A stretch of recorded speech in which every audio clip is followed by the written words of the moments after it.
ഞങ്ങൾ ഇന്ന് അനീറോസിനെ കാണാൻ വേണ്ടി പോകുന്നത്. അനീറോസിനെയാണ് കാണേണ്ടത്. അങ്ങനെ അനീറോസിനെ കാണാൻ പോയി. ഒരുപാട് ക്രൗഡ് കാര്യങ്ങളൊക്കെ ഉള്ളതാണ്. ഒരുപാട് ആൾക്കാർ ക്യാമറയും മൊബൈലും പിടിച്ചിരിക്കും. എൻ്റെ മുട്ടുകാരൻ മുട്ട് കാണും, എമ്മാതിരി മുട്ട്. അങ്ങനെ അനീറോസ് വന്ന് ഒരുപാട് ആൾക്കാർ ആദരിച്ച് കൊണ്ടുവരുന്നുണ്ട്. ഈ ഡ്രസ്സ് എവിടുന്ന് മുമ്പ് ഇട്ടൊരുതായിട്ട് ഓർമ്മ കിട്ടുന്നുണ്ട്, തോന്നലായിരിക്കും.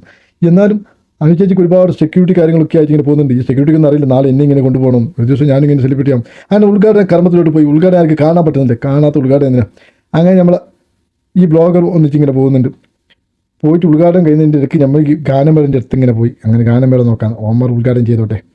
അങ്ങനെ ആകുമ്പോഴത്തേക്കും സെക്യൂരിറ്റിൻ്റെ ഭയങ്കര ഉപദ്രവം. ആൾക്കാർ ആരൊക്കെ കൊണ്ടുപോകണം, ആൾക്കാർ കൊണ്ടുപോകേണ്ട, കുറേ ആൾക്കാർ പറഞ്ഞങ്ങൾ പോകണം. അങ്ങനെ വീണ്ടും ചെണ്ട മുട്ട് തുടങ്ങി. നന്നായിട്ട് മുട്ടുന്നുണ്ട് ചുണ്ടക്കാർ. ഒരാളെ ആ ബട്ടെടുത്തിട്ട് കട്ടേ നാക്കുന്നുണ്ട്. അങ്ങനെ അതൊക്കെ കഴിഞ്ഞിട്ട് വീണ്ടും മുട്ടുകാരൻ മുട്ട് വല്ലാത്ത കൂടി പോയി. അങ്ങനെ നോക്കുമ്പോഴത്തേക്കാണ് മാവേലി തമ്പുരാൻ അടിപൊളിയായിട്ട് മാവേലി തമ്പുരാൻ അങ്ങനെ തട്ടി ചെണ്ടക്കും മുട്ട് മാറാർക്കെന്ന് പറയുമ്പോൾ ചെണ്ട മുട്ടുകാർ അങ്ങനെ മുട്ടിക്കൊണ്ടിരിക്കുക. കൊള്ളുന്ന ചെണ്ടക്കല്ലേ നമുക്ക് എന്തായാലും ഭയങ്കര കർശനമായിട്ടുണ്ട്. അനീറോസ് വന്നു. അനീറോസിൻ്റെ കൂടെ ആദ്യം ഒരു പെണ്ണ് വന്നു. വീണ്ടും അനീറോസ് വന്നു. അനീറോസ് വന്ന് മാത്രമല്ല, അനീറോസ് നല്ല മുഞ്ചായിട്ടുണ്ട്. അടുത്തുനിന്ന് ഇത് ആദ്യമായിട്ട് കണ്ടത്. അങ്ങനെ സംഭവം വെറുതെ ഇത്രയും കൂടി പബ്ലിക് അങ്ങനെയൊക്കെ സംഭവം. അങ്ങനെ സ്റ്റേജിലോട്ട് ഇങ്ങനെ പോകുന്നുണ്ട് ആൾക്കാരൊക്കെ ആയിട്ട്. അങ്ങനെ സ്റ്റേജിലോട്ട് കയറി ഒരുപാട് ആൾക്കാർ വീഡിയോ എടുക്കുന്നുണ്ട്, കാര്യങ്ങളൊക്കെ ചെയ്യുന്നുണ്ട്. പിന്നെ ഞാനിവിടെ നിന്നില്ല, പിന്നെ ഞാനിവിടെ സ്കൂട്ടാനുള്ള തീരുമാനം. അതുകൊണ്ട് ഇതാണ് ഉദ്ഘാടനം ചെയ്തത് കിച്ചൺ, അയാസ് കിച്ചൺ. അപ്പോൾ ഈ ഇഷ്ടപ്പെട്ട ആൾക്കാർ ലൈക്ക് ചെയ്തോളൂ, ഇല്ല ഉണ്ടായിരുന്നുള്ളൂ.